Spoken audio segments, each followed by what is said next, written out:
Dans cette vidéo, on va se préparer à pouvoir modifier la valeur d'une des variables. Donc, ça va être en plusieurs vidéos là, parce que ça demande quand même plusieurs étapes et je vais éviter de faire un très long vidéo. La première chose que je vais faire, c'est que je vais aller dans mon éditeur, je vais m'ajouter une nouvelle page, donc que je vais appeler modif.html qui va me permettre de modifier la valeur simplement. À l'intérieur de ça, je vais copier le contenu de IoT. Je vais sauvegarder. Et ensuite, je vais aller dans les URL. Je vais ajouter l'URL pour ça. Donc ici, ça va être modif, modif, et puis modif. Maintenant, sur la page de modification, on va vouloir afficher seulement une variable.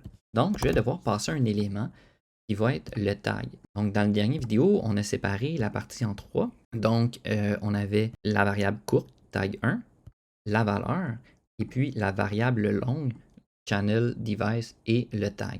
Donc, je vais vouloir passer ça pour qu'on puisse finalement faire une recherche, puis trouver la bonne variable. Donc, sur la page modification, je vais afficher une seule variable qui est la variable que je veux modifier, qui va être celle-ci. Ensuite, dans les vues, je vais copier ça ici, je vais le coller et je vais changer ici pour modif, et le nom que j'y ai donné ici. Et je vais vouloir aussi passer le paramètre tag. Je vais vouloir tout supprimer ce qu'il y a ici. Dans le contexte, je vais passer seulement le tag. Et ici, on va aller dans la page modif à la place. Et dans la page de modification, au lieu de mettre la book for, que je n'ai plus besoin, enlever ça. On va écrire modification de 2 points.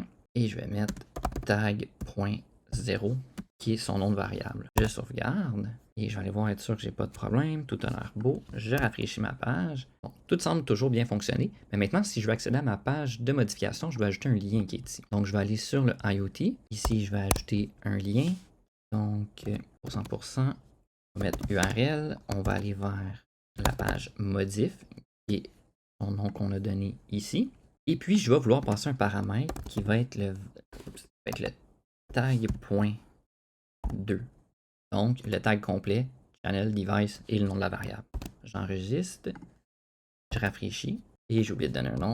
Je vais dire par exemple modifier et je vais rafraîchir. Et maintenant, si je fais modifier ici, ça m'envoie vers la page. Bon, ici j'ai une petite erreur et on va juste afficher le tag en fait sans le 0 là, parce que ça va être nom complet. On rafraîchit et là, je vois que j'ai channel, device 1, tag 1. Et tantôt, bon, quand j'ai mis le 0, ça affichait simplement le C. Une petite erreur.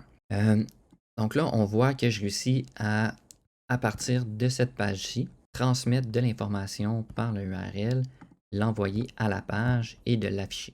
À partir de là, on va être capable, dans les vues, d'accéder à l'information de cette variable-là dans la partie modif et puis la traiter comme nécessaire. Si je résume un petit peu ce qu'on a fait dans cette vidéo-ci, on a créé la page modif, on a fait son URL, on a créé la vue modif aussi, et avec le lien qu'on a ajouté ici, on passe le paramètre tag2 et le nom de la variable dans laquelle on veut modifier. En fait, c'est le tag.2 et la variable sur laquelle on veut modifier et on l'envoie à la partie modification, comme on le voit ici.